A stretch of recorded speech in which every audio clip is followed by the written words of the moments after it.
If I ever need some like R&R, nobody bother me, need to go away for a weekend, like I'm going to Parlier, nobody will know where to find me. No one even knows what Parlier is. Parlier is just a small town just 20 miles southeast of Fresno. Lo que encontré cuando llegamos es que este era un pueblito de puro farm workers. La gente estaba emigrando de Texas, de Nuevo León, de Arizona a los trabajos aquí, ¿verdad? Most of the jobs were related to ag, either out in the fields on the farms or in the packing sheds. In the daytime, people were cordial. Kids used to always walk down, downtown. There was no problems. Now, nighttime was a whole different animal because Parlier had more bars than stores. I think they had said there was like over 20 bars or pool halls or places that sold beer in this small little 2-block radius. Families, they would avoid downtown in the evening, at night, because it was crazy. Guys that would come out of the bars drunk. There were women prostitutes, fights, and sometimes shootouts. We were called more the Cantina town. That's where our reputation was. But Ben's Café was always a nice central point where people could come and feel community and be safe. When I think about Ben's, I think about kind of like coming to Grandma and Grandpa's house, but always welcoming. You come in the door and it's kind of like everybody knows everybody. It was good.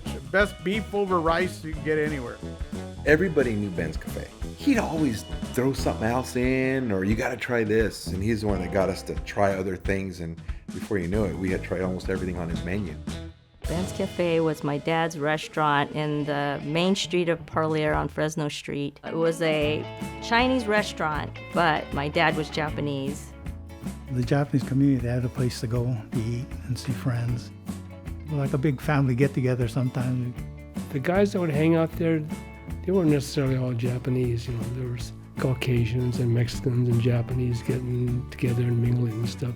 A lot of farmers would come in, so, it was like a place to hang out.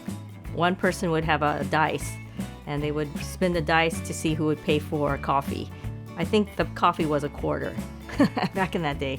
They would sit there for hours on a quarter coffee. My dad was a really nice guy, do anything for anybody. He enjoyed watching people eat his food. My mom was a social butterfly. She remembers everybody.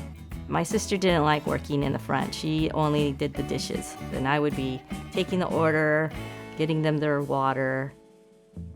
So we lived behind the restaurant. My dad had built a home with just 2 bedrooms in the back with 1 bathroom. When I was little, I didn't like it. We didn't have carpet. We couldn't have a slumber party because we had to sleep on the floor, and everybody smoked back then. So we either smelled like cigarettes or we smelled like chow mein. If we had to go out that night, we'd take a shower and then we'd run through the restaurant and get out of there so we wouldn't smell. Unfortunately, at that time, there was a little bit of unrest going on in Parlier. My dad had his friends over playing cards, and someone had started a fire. Somebody threw a firebomb in the last building. And it spread over to Johnny's, and then we got fire damage of our roof. And then something really maybe only happens in a small town. All the farmers, they all came. And before the end of the day, they had all the burnt debris taken down. They hauled it off, and it was just, ready to start rebuilding. And it was just really it was really heartwarming to see that, yeah. And so we had to move out while they fixed the restaurant up. And we had a good time because we finally had a house with carpet. To me, the restaurant never changed. It seemed like it was always the same. We get there and see people, and everybody looked older. You sit down and talk to them like nothing has changed. I kind of knew he was talking about retiring, but then he stayed there. Even though he was closed, he lived in the back, and that's where he stayed for quite a while.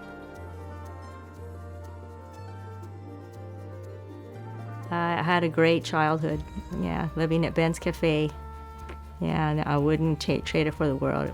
Got to know all my parents' friends, and even though I hated it at the time, I look back and it was a good time to grow up in Parlier and live in that era.